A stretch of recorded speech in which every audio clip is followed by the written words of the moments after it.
Hello and welcome to Off the Fence, a podcast where we deconstruct difficult decision making to try to figure out what keeps us stuck, and more importantly, how do we get unstuck? I'm your host, Karen Covey, a former divorce lawyer, mediator, and arbitrator, turned coach, author, and entrepreneur. Today's podcast episode is a very special one. In this episode, I'm going to be speaking with Bev Mitelman, and we're going to have a two-part episode. So today we're going to start with part one and dive deeply into a topic that fascinates both of us, and hopefully you will find interesting and helpful in your own life. And then we will also do part two. So if you're listening to today's episode, make sure to come back and listen to part two. And now Bev Mitelman is a certified attachment practitioner. She's the founder of Loved, a collective of relationship and attachment trauma practitioners. Bev specializes in attachment theory as it relates to dating and relationships, LGBT plus communities, sexuality, childhood trauma, complex family dynamics, narcissistic abuse, and respectful parenting. Prior to becoming a certified attachment practitioner, Bev was an executive leader, university lecturer, and published author. She obtained her master's degree in education in 2006. Bev has dedicated her entire career to working with adults in the realm of personal growth and professional development. Bev, welcome to the show. Thank you so much. I'm so honored and pleased to be here with you and your audience. I am thrilled to have you because I have been wanting to dive into attachment theory for a very long time. And it's so fortuitous that our paths crossed. So I'm excited. But before we get into attachment theory, what it is, and why people should care about it, I'd like to start with you. How did Oh, you get into the work that you do? Why attachment theory? Why this? it's such a great question. Thank you for asking. I think you'll find that a lot of practitioners in this space tripped over attachment theory while they were on their own journey of healing.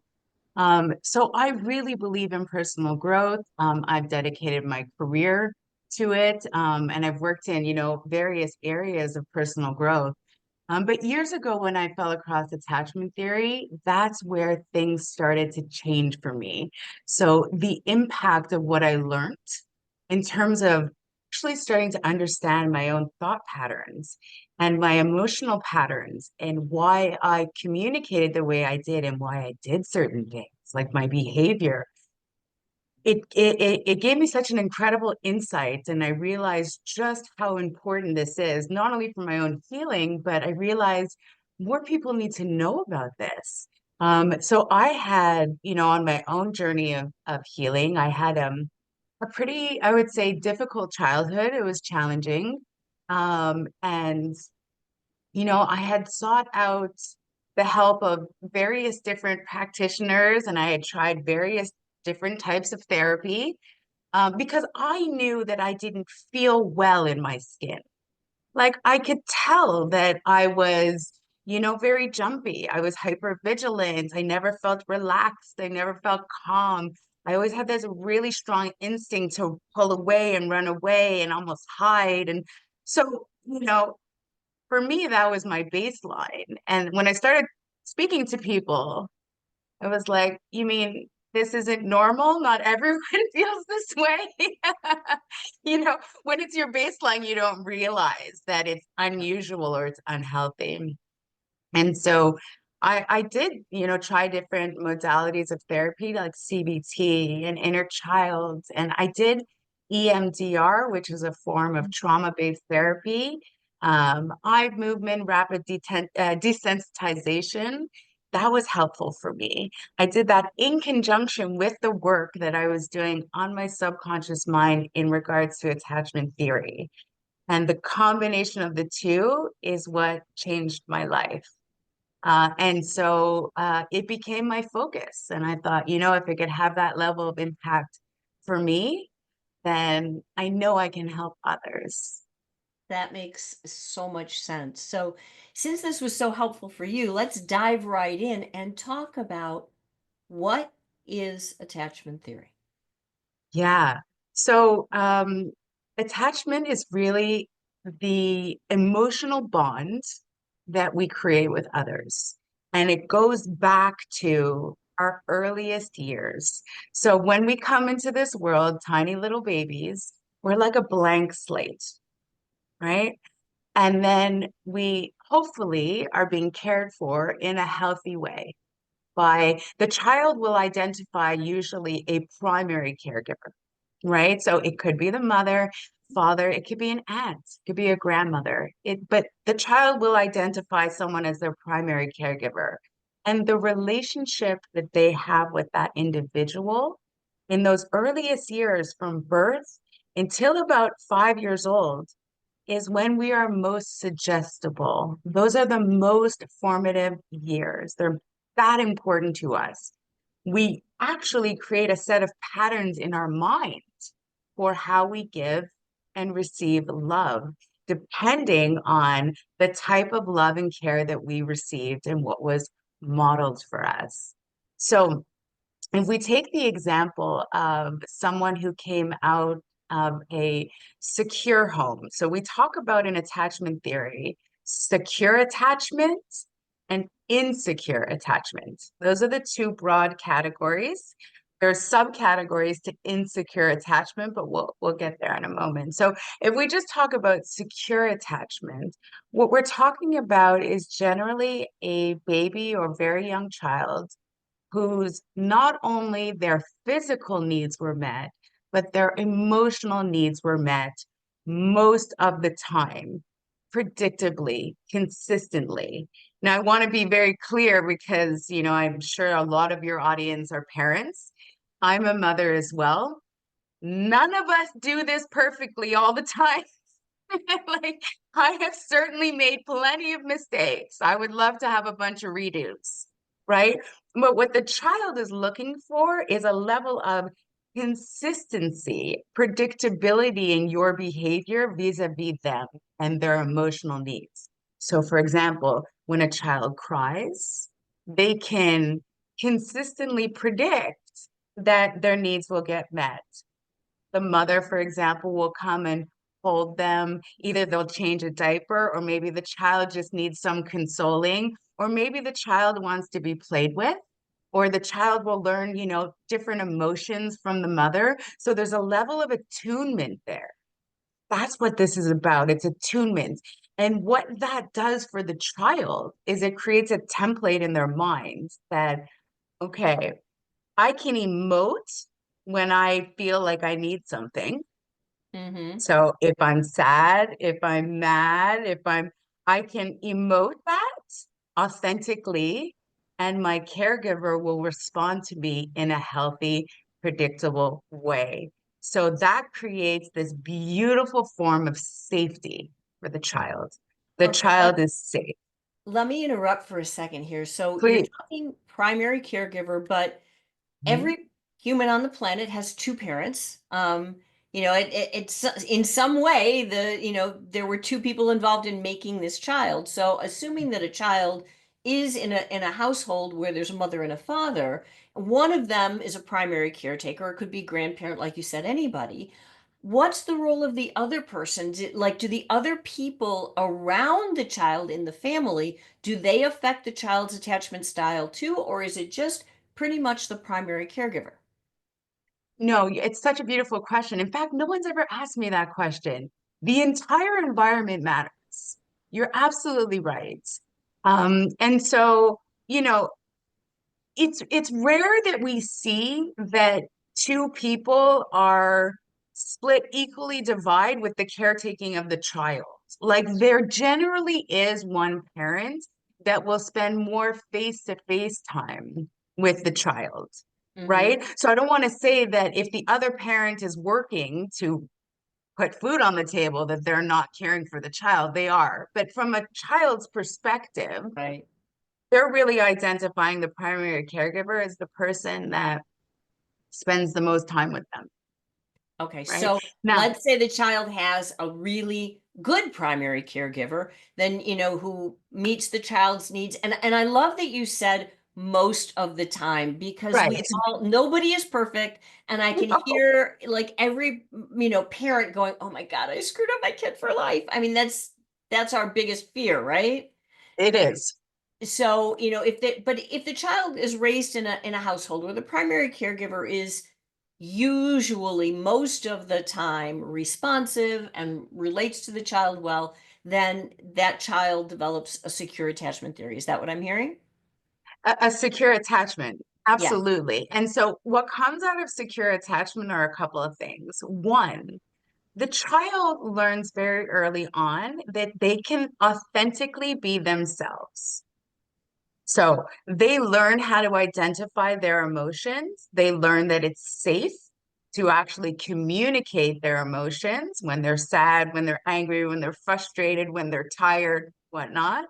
And they learn that someone will respond to them in a healthy way. All of this as an environment breeds a child who develops the critical life skill of emotional regulation. When they come into adulthood, they understand, for the most part, their emotions. They can identify very often, they can put words to what they're feeling. They understand physically what sensations are coming about when I'm angry, sad, frustrated, tired, right? They're able to communicate it. And they also have a level of trust that other people will interact with them in a healthy way because their caregiver did, right? Makes a lot of So sense.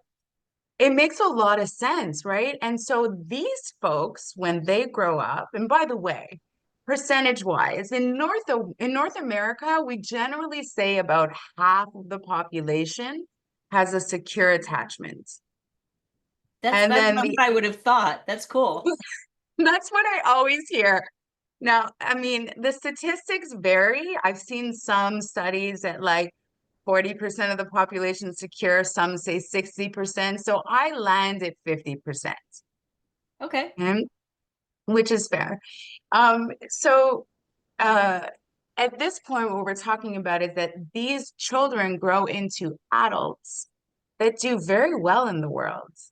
They do very well in terms of having a good, healthy sense of self-worth, Hmm. self-esteem. They trust themselves, right? Because they learned how to emotionally regulate when they were younger. They have a good sense of trusting other people. They do very well in terms of building relationships with other people, whether it be friendships. They generally have solid relationships with family members. Romantic partners, they generally do very well in long-term relationships. So these are the people who are not emotionally volatile. Okay. They're generally, the go-to, I'm sure you have a couple of people like this in your world that are like solid as a rock, Yeah. Yeah, that makes you sense. know. They know what small things to let roll off their back, right? And if you say something that upsets them, they know that, okay, you know what? This is not about me. Bev's probably having a bad day. And they'll say, you know what, Bev? I didn't really like what you said to me. Please don't say it again. Done. Okay, so it sounds like these people generally, they don't have a lot of problems with codependency. They can speak their truth. They're not afraid to say what they're feeling and say, "Hey, you hurt my feelings," or "I didn't like that behavior," or whatever it was that would bother them. It sounds like these are the people who are going to have, for the most part, healthy relationships, right? 100%. And these are the folks too that carry around the lightest burden of core wounds. And we're going to talk a little bit about core wounds as we get further into our discussion, but we all carry a set of core wounds from our childhood. This is, micro traumas. We all have wounding. Um, some of the wounds hit very, very deep, and some are a lot lighter, Hmm. right? So someone who comes out of a secure home where, the parent or parents were very loving and attuned, they might have difficult childhood memories of going to school and maybe they were bullied or maybe they were called names, right? And this is very wounding to the child. but not on the same level as being neglected by a parent. Yeah. There are levels in terms of how a child will identify safety because that child could come home from school back into a safe environment, Right. Right. right? So it's not to say that people who are mostly secure don't have wounding. They do, but it's usually more context specific, like certain events that Mhm. happen to them, right, in childhood. And again, it's not generally as triggering. Okay. So that's the 50% of the world, we'll call it, who is secure. What about Yeah. the 50% whose attachment style is perhaps not so secure? Not so secure. We call that insecure attachment. Now, so this is a bigger ball of wax, right? So what we see is a lot of interesting behavior and patterns that come out of folks who did not have a secure attachment, so insecure attachment. Now, insecure attachment can come about from a number of different scenarios. So a child, for example, who felt abandoned or perceived abandonment from their caregiver, or they were emotionally neglected, or one of the parents or both of the parents were emotionally unavailable. Or, for example, the parent was dealing with a level of addiction or alcoholism, and there was a level of unpredictability there. Maybe there was a parent who was incarcerated. Maybe there was a parent who died. There are so many scenarios. Maybe there was a high conflict divorce that created a level of chaos in the home. Maybe there was violence, there was abuse. Like I could go on and on and on about Mhm. the different types of households whereby children don't grow up feeling safe. And what I mean by safe is emotional safety. Because what's so interesting is when I speak to people who have insecure attachment, and this is the work I do, is I work with them as adults to build towards secure attachment because you can unlearn these patterns, right? But a lot of them will say to me, I had a great childhood. I had a home, I had, 3 meals a day. So they're equating their physical needs having been met in the same boat as their emotional needs. And it's not actually the same thing. That's fascinating because, I too have worked with a lot of people over the course of the years, and a fair number of people. I mean, no, let's put it this way: there are very few people that have had the picture perfect childhood, right, and believe that Right. in that. But a lot of people say, there's that group of people who say, yeah, no, my childhood was awesome, it was wonderful, life was grand. And then there's the category of people who say, no, it wasn't, but I would have. It's surprising to me that someone can think of their childhood as, no, my childhood was great, or it was fine, or I was happy, or whatever, but still have experienced childhood trauma at a level that would affect their attachment style. 100%. So often what I see is these folks are actually repressing their emotions. Oh, interesting. Yeah, which is a very, very common strategy for people who have insecure attachment for one subset, Okay, right? let's talk about those subsets The because I subsets. know Okay. there's a couple of them. What are Yeah. they? Yeah, so attachment is on a spectrum, right? So I'll just mention that very few people fall like squarely insecure or squarely here. It's a spectrum, right? So if we put secure in somewhere in the middle, we have it stretching out to either ends of the polarity. So on one end of the polarity, again, we're an insecure attachment, is the individuals who are anxious, preoccupied. Okay, we're going to put a pin in that and come back to that in a moment. On the other side of the spectrum, we have the individuals who are dismissive, avoidant. Okay. So we have anxiously attached, avoidantly attached, and then somewhere in the middle, exhibiting traits of both the anxious and the avoidant, we have what's called the fearful avoidant, which used to be called the disorganized attacher. Well, that's another name that you would see in the literature. Fearful avoidant and disorganized attachment are actually the same thing. Okay. So, what's interesting about all three of these subsets is they have one core wound that they share. There's only one core wound that they share that is common for all three. Okay, what's that? It's not going to surprise you at all, Karen. The core wound is I am unsafe, That makes sense. That doesn't makes it? sense. But Yeah, and especially if you're talking about unsafe in the way that you have defined it, it's not unsafe like I'm out on the streets by myself at night, right? It's, although it could be, hopefully could not, be. but that it's unsafe in that I cried and no one cared. That's right.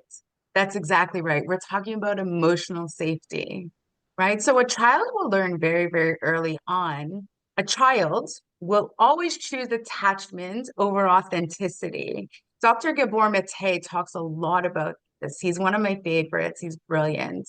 So Mm-hmm. a child sometimes has to make a decision over attachment versus authenticity. And All right. authenticity means that I'm going to be true to myself. So if a child is feeling angry in the moment and they want to be authentic and say, I'm feeling angry. Like, let's say this is a 4-year-old child, right? I'm angry, and they stomp their foot. Okay. Okay. Well, the way the caregiver actually responds to that leaves the child with a choice, an unfortunate choice. So if the caregiver turns around and they said, You're angry?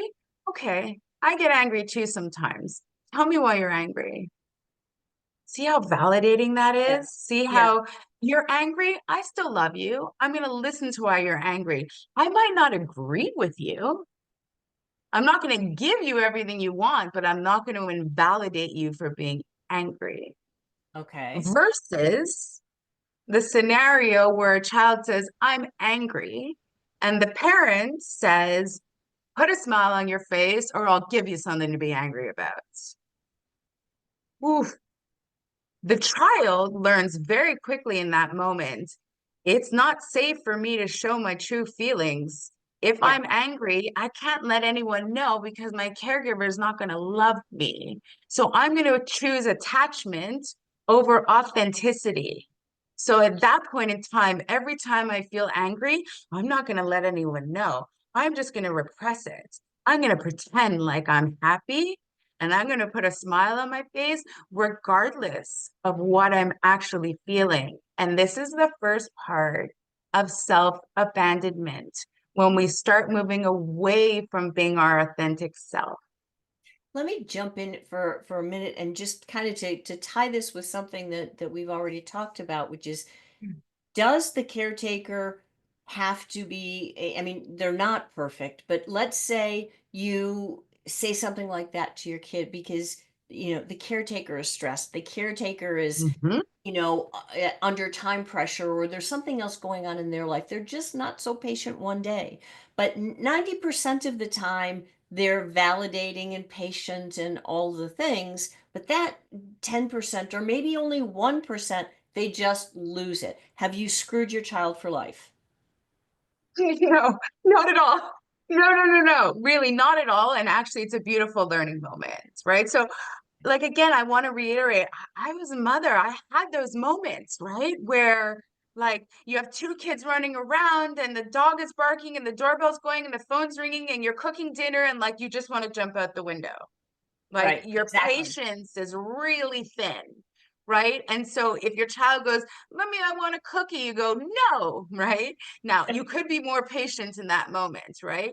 But what I think it's important to do is as adults, we are teaching emotional regulation. We are teaching our children that if we have moments where we're less regulated than others, which is normal, but what can I do about it after? So, in the events where I was snappy with my kids, I would go to them an hour or two, maybe 3 hours later, like maybe before bedtime, things have calmed down. And I would say to them, Look, I know I was a bit snappy. I'm sorry. I got overwhelmed. I really wish I would have been kinder to you in that moment. I'm sorry. Wow. Like, and the child realizes, okay, like I can make a mistake and then ask for forgiveness because my mummy just made a mistake and made me feel bad, but she asked for forgiveness. So it's a perfect life lesson because we really do all make mistakes. Okay. All right. So I interrupted you. You were talking about the insecure attachment styles. Okay, so we'll go back to that. So we now have our three categories. Hmm. So some people will say there are four attachment styles: secure, anxious, preoccupied, dismissive, avoidant, fearful, avoidant. Which is true, right? Secure, but the last three fall in the insecure category. So that's what we're going to talk about now. So when we talk about they have one core common wound, I am unsafe. Now, all the other core wounds that they carry differ a little bit depending on what they experience. So if we start with the anxious preoccupied, this person is very, what we say, anxiously attached. This is an individual who would have experienced some form of abandonment or perceived abandonment. Maybe, for example, the mother had to work and the child was dropped off at grandma's house every day. So the child perceived that as abandonment. Maybe there were too many kids in the household, right? And they couldn't get the attention they needed. Maybe the mother was unpredictable. Maybe she was dealing with a form of mental illness or something, and her behavior was erratic. Maybe she was emotionally available one day and the next day not so available. And so it's that when something isn't predictable, this Hmm. starts to cause an issue. Maybe there was alcoholism, right? There's a lot of scenarios there. What this individual learns is what they do is they're the ones who tend to be the people pleasers. They grow up into people who become people pleasers. They learn very early on that in order to get the love and attention from their caregiver, that they would either have to try to care for them, they would have to please them.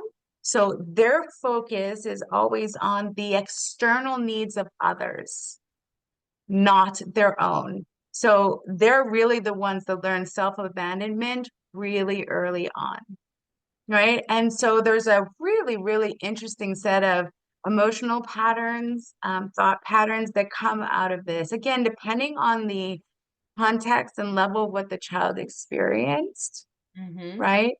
Um, but they are generally the ones who need in adulthood, who need a lot of attention.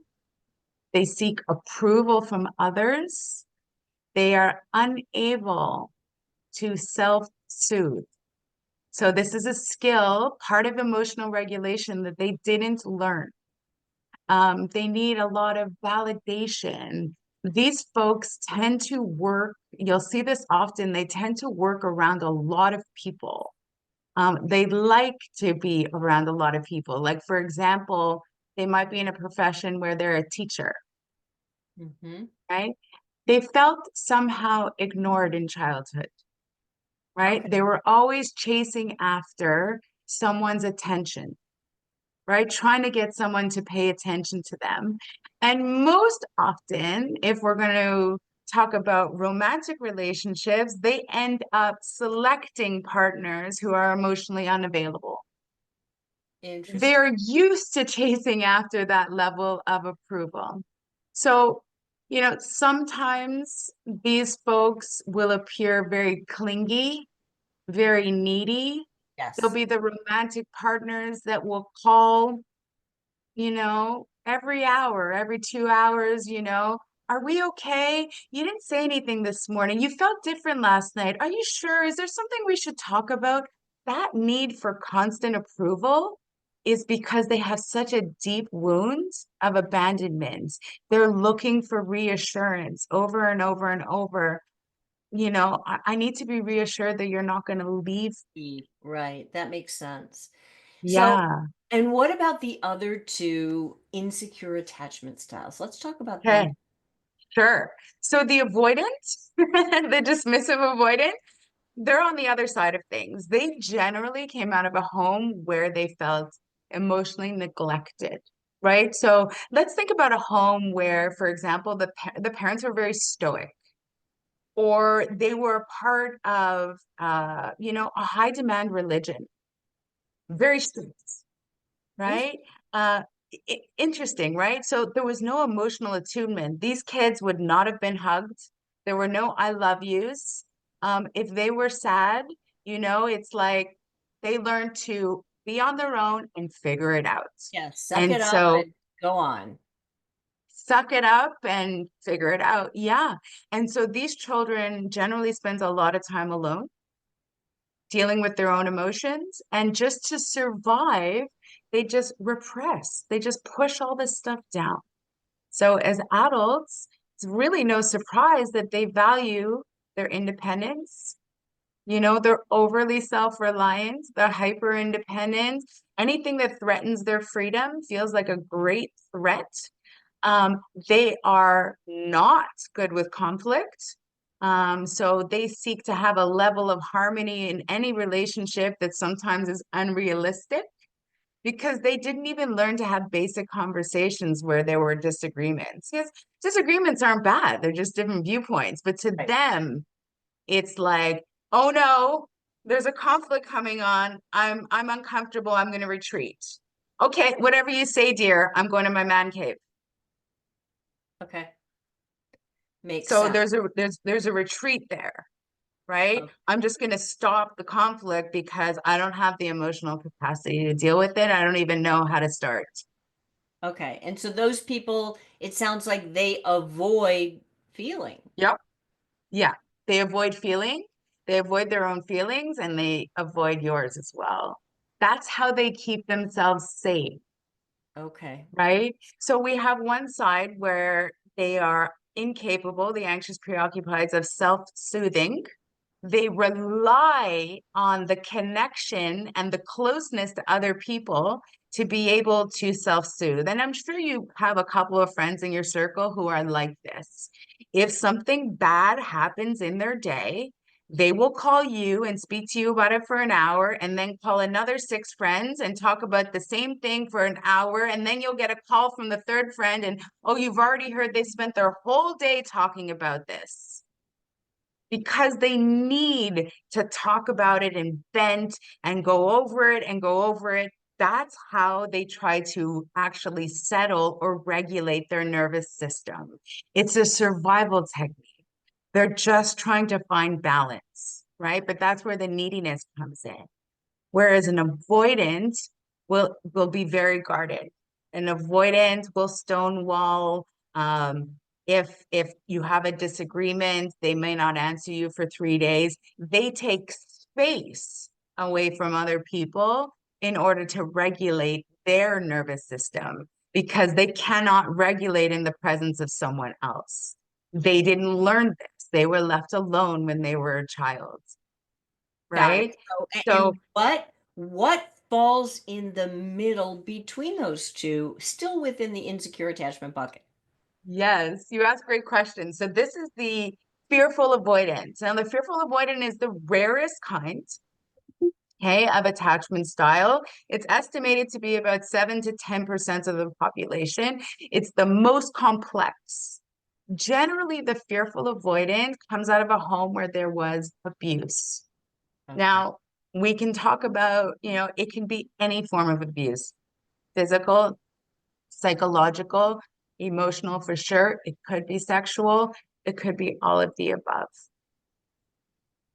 In this scenario, we're talking about a young child, Hmm. for example, who has a natural love for their caregiver, right? The child, of course, naturally loves the person that they're dependent on for survival, right? So if they're upset about something, they're going to naturally gravitate towards that person for comfort.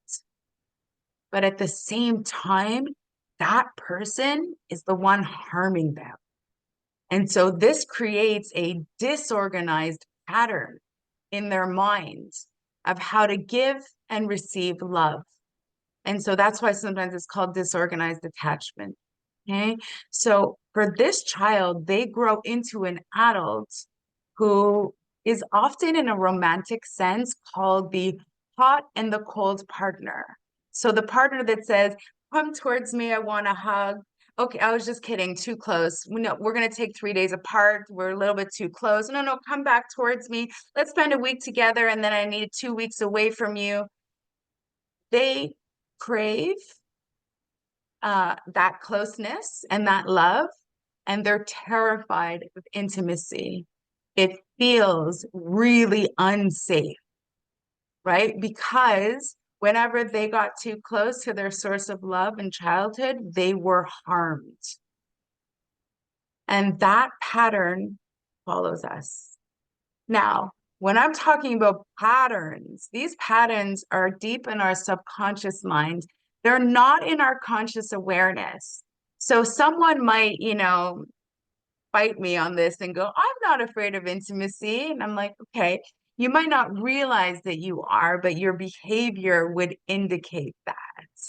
You know, I want to jump on that point when because you're talking about behavior, and you said a couple, many times so far that this is, the child learns how to attach based on what their caregiver did. So what I'm hearing is it is a learned behavior. Which to me means if you learned it, you can unlearn it. Or am I missing something? No, you're not missing anything at all. You're so on the money. It's learned behavior. You said it perfectly, Karen. And yes, what we learn, we can unlearn. So this is to be absolutely clear, everyone has an attachment style. It is not a mental illness. It is not a personality disorder. It's nothing to be diagnosed with. It's a set of patterns that you learned early on for how to interact with others. That makes so much sense. And I want to dive so much deeper into this. So I want to talk about how the different attachment styles relate to each other, who might be Oof. attracted to who, how you handle things if you've identified an attachment style that you or your spouse has that isn't working, and how you can identify your attachment style. So many more topics to get into.